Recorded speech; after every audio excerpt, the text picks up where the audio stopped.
Hey everyone, I'm Drex, and this is the 2 Minute Drill brought to you exclusively by our partner, Order, the connected asset visibility and security company. Order can bring nearly instant visibility for everything on your network with a minimal setup time for your staff. This Chasm stuff is pretty amazing. Find out more at thisweekhealth.com/order. That's ORDR, thisweekhealth.com/order. On the 2 Minute Drill, we do at least three stories at least two times a week, all part of one great community, the 229 Cyber and Risk community here at This Week Health. I try to keep it simple and focused and mostly plain English, so it's easy to share with your teams. Thanks for being with me today. Here's some stuff you might want to know about. I promise I'll eventually stop talking about Change Healthcare and the Change Healthcare breach, but it's like we've now arrived at the season ending reunion episode for a Bravo TV show we can't believe we binge watched, but here we are, so we might as well go ahead and finish it. Cyber thugs going by the name of Ransom Hub are holding Change hostage for more money, and the countdown clock on their dark web leak site expires on Friday. And when they do, they'll either publish the data or they'll sell the data. Don't go look for the site. I do that so you don't have to. Ransom Hub is telling Change Healthcare that if they pay the additional ransom, they promise they won't leak the 4 terabytes of data they claim to have. Double extortion moves from bad guys often mean double season ending episodes, so stay tuned. I'll keep you updated.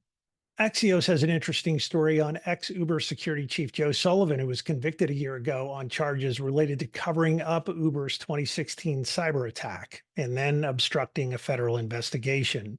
It was this story that made a lot of us in cyber start to worry that we might be arrested or put in jail for being bad CISOs, but I don't think it's going to be like that. If you read the story and you read the associated links, I think you'll come to the same conclusion I did. Mr. Sullivan wasn't arrested for being a bad CISO. He was arrested for severely mishandling a breach and committing crimes. So don't do stuff like that. And I think you'll mostly be fine.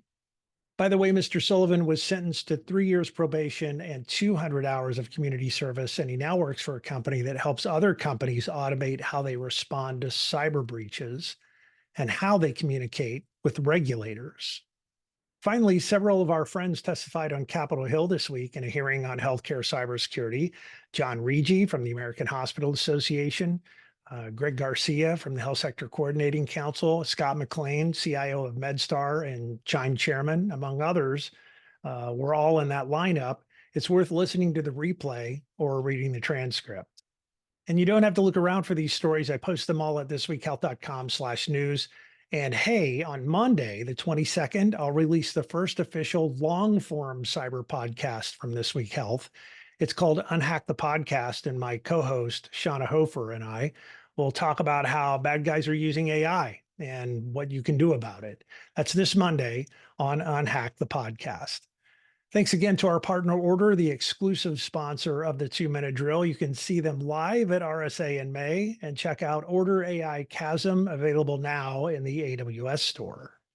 You can find the 2 Minute Drill wherever you get your podcasts. Just search for This Week Health Newsroom. There's a collection of great shows in that channel, including the 2 Minute Drill. Give those all a listen.